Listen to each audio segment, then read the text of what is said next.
Hello friends, मैं हूं अनीता कुक्स से। आज અમે ગુજરાતી સ્ટાઇલ આપણે બનાવીશું લાઈવ ઢોકળા। તેની માટે મેં લીધી છે 2 વાટકી ચોખા, 1 વાટકી ચણાની દાળ। એને સારી રીતે આપણે ધોઈ અને સારી રીતે પલાળી દઈશું। 2 કલાક માટે આપણે એને પલાળી દઈશું।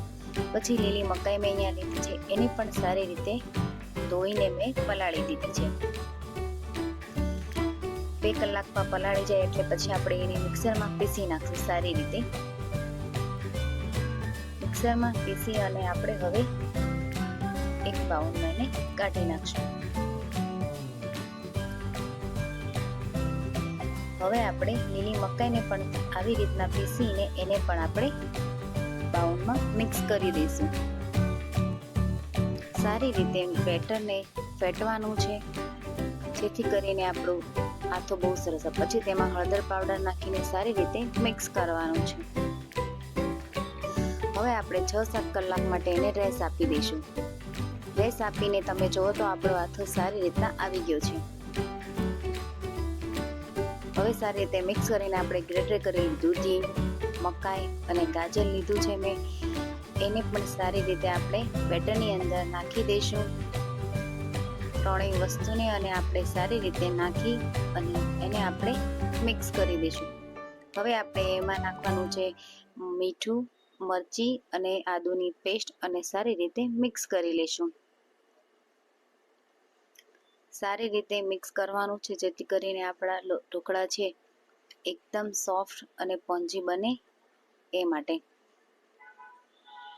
સારી રીતે મિક્સ કરીને એક થાળી લેશું, જેમાં આપણે ઓઇલને ગ્રીસ કરવાનું છે અને બેટર પછી એમાં નાખી અને આપણે ઉપરથી લાલ મરચું પાવડર નાખી દઈશું અને આપણે સ્ટીમ કરવા મૂકેલું કુકર છે એમાં ઢોકળા મૂકી દઈશું અને 20 મિનિટ માટે આપણે એને કરીશું। હવે આપણે અહીંયા સૂકી ચટણી બનાવવાની છે। એના માટે મેં એક ટોપરું લીધું છે, શેકેલા સિંગદાણા, લસણ, લાલ મરચું પાવડર સારી રીતે આપણે મિક્સરમાં ગ્રાઇન્ડ કરી નાખશું। હવે આપણે બીજી બાજુ આપણા ઢોકળા છે એ રેડી થઈ ગયા છે, તો તમે ચાકુની મદદથી જોઈ શકો છો। તો ઢોકળા રેડી છે, તો આપણે થાળી કાઢી લેશું। હવે ઉપરથી મેં અહીંયા 2 ચમચી જેટલું તેલ નાખીને એને ગ્રીસ કરી નાખ્યું છે અને આપણે હવે એના એકદમ સારી રીતે કટ કરીને આપણે ઢોકળાને જોઈ લઈએ તો આપણા ઢોકળા સારી રીતે કૂક થઈ ગયા છે। તમે જોઈ શકો છો એકદમ સારી રીતે કૂક થઈ ગયા છે,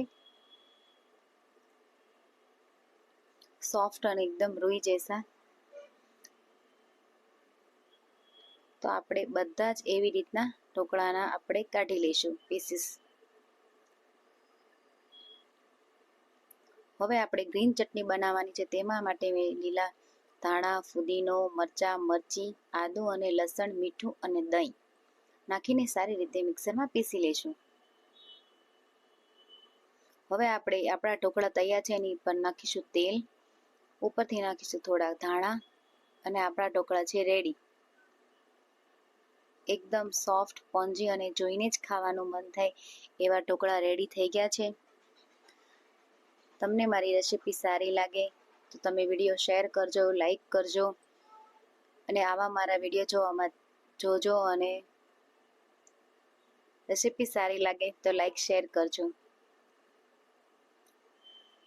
तो बाय बाय, नेक्स्ट वीडियो में बाय बाय, मिलती हूँ।